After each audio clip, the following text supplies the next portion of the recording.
大切なものはただ因果さと目に見えないだから何度も言わなきゃ触れることなく散ってゆく真実に触れたくて Hi, hello K-pop, I'm Claire Rodrigues Lee and I'm a songwriter from London.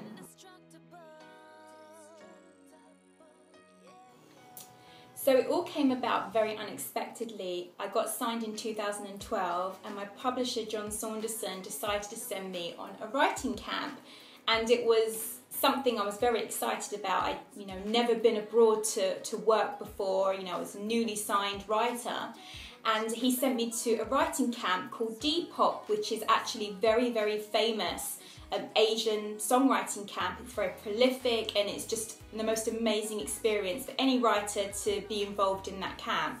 It's hosted by John and Lotte Argard and they're the most wonderful hosts. And it was there that I started working alongside SM Entertainment, and in particular Hannah Cho, who was, I'd say, tough because she made you rewrite a verse and a chorus 1,000 times until it was right. But it was definitely the right learning experience, to know that you can do it better and you can improve on what you're doing. And the best way to learn, obviously, is to try it and try it and try it again. So it was there that I had my first taste of Korean music. We had to write for all the artists at the time that were signed to SM, and it was just the most wonderful thing for a new writer to be able to be involved in. And it was there that I actually learned my craft, and from then on I had the bug for it, and I looked at all the music videos and I followed both Korean and Japanese music because it was something that I felt that I could be good at and something that I was passionate about. So really it was there, it was my first experience at the Depop writing camp that really gave me the bug for writing for the Asian market.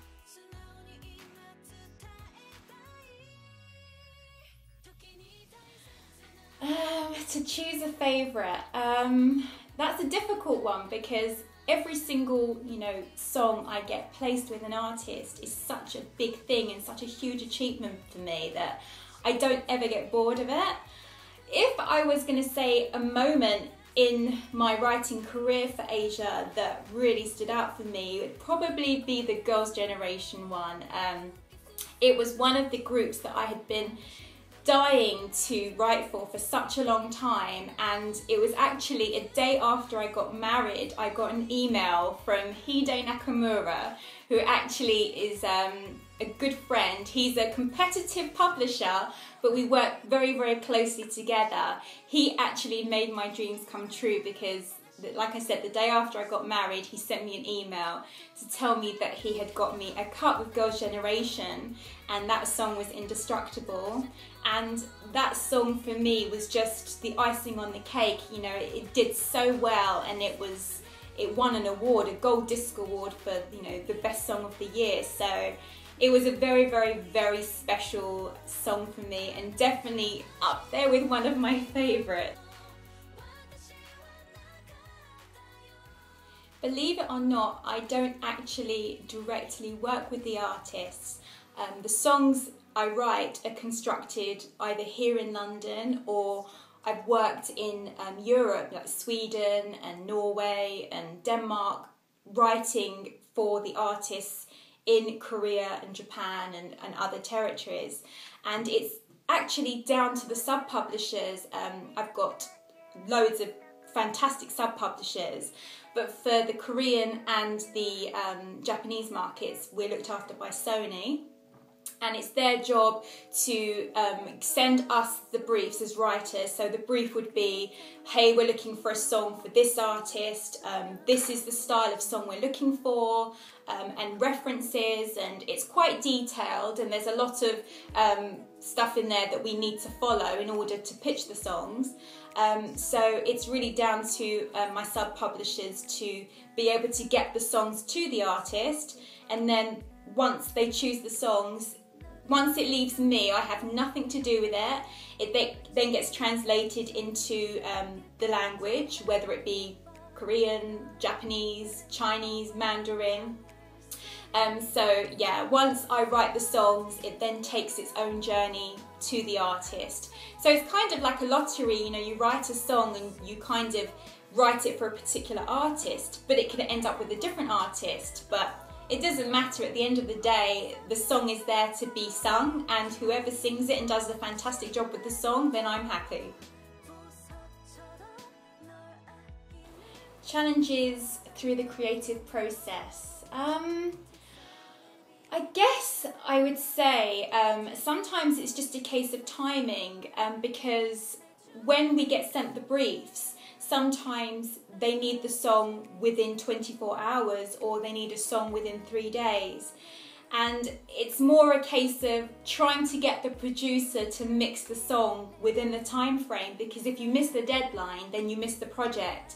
So I would say I'm quite lucky because I seem to be full of ideas, so I don't seem to have a problem with the creative process.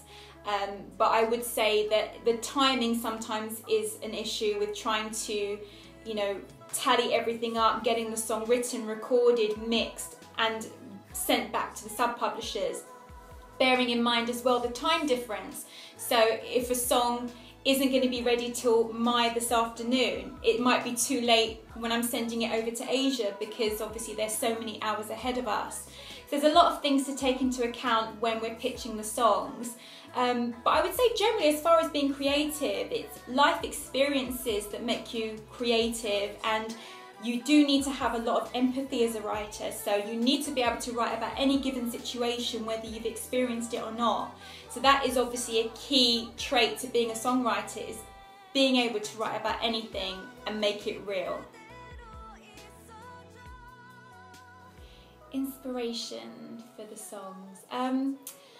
When it comes to writing a song, there's loads of different ways you can do that. You can write a song with just a guitar, like a kind of acoustic start to a song, or sometimes people might send me instrumentals, which is kind of ready-made piece of music, and then that way I have to top line it. So top lining is lyrics and melody.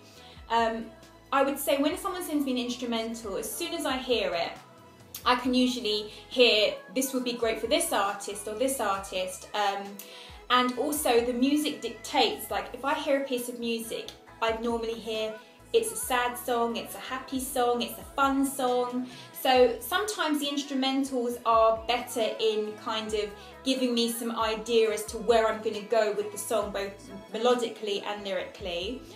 With the guitar, you kind of start completely from scratch, so it's your decision. You know, I might have a project that I'm looking for a song for, so I might work with a colleague who, you know, plays the guitar and say, listen, I'm looking for something this tempo, I want it to be about this kind of concept, and together we will come up with an idea from scratch for a particular artist. So really, I think the inspiration comes from the minute you start writing a song. So yeah, that's how it happens for me anyway. Some advice for aspiring songwriters is to say, know your strengths and study the markets that you really want to be successful in. And more importantly than that is to always grow and try and be better, be a better songwriter. Never think that you're good enough, because no one is ever good enough. Everyone can always be one step ahead better. And so the way to look at it is, if you write a song and you think, oh my God, this is the greatest song in the world, try and write the next one even better than that. And that's the only advice I could say, is to, just become stronger at what you do and don't give up. The most important thing, do not give up, because, every songwriter has had a story of struggle and trying to make it in the business. I've been there as well. It took me a long time to get to this point of, being good at something. So I'd say don't give up. Whatever you do, don't give up.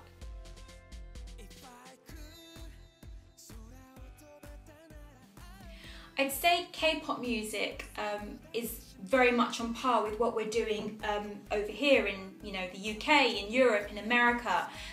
Trend-wise, we seem to be doing the same thing. So I would say there is quite a major difference between K-pop and J-pop music.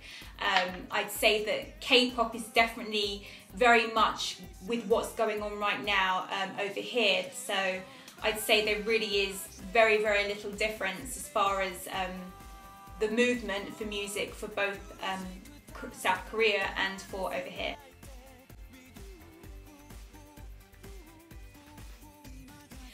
I'm always working on different projects. There's a few things going on right now, but the key to being a very, very good songwriter in Asia is confidentiality. So it means, as difficult it is for me, because I love to shout about everything, is to keep things very, very, very quiet until it's actually released. It's just a sign of respect for the label and obviously our publishers, because our publishers carry the reputation through us. So it's really, really important to not give away too much. So unfortunately I can't tell you too much, but I would definitely keep you up to date as and when things happen. So yeah, for now I've got to keep it very hush hush, I'm sorry. I'd like to thank everybody for taking the time to listen to my interview through Hello K-pop, and thank you so much to Hello K-pop for taking an interest in me and my music. It's a fantastic website. It's definitely very, very much up to date on what is going on the music scene, so everybody should stay tuned because it's A1.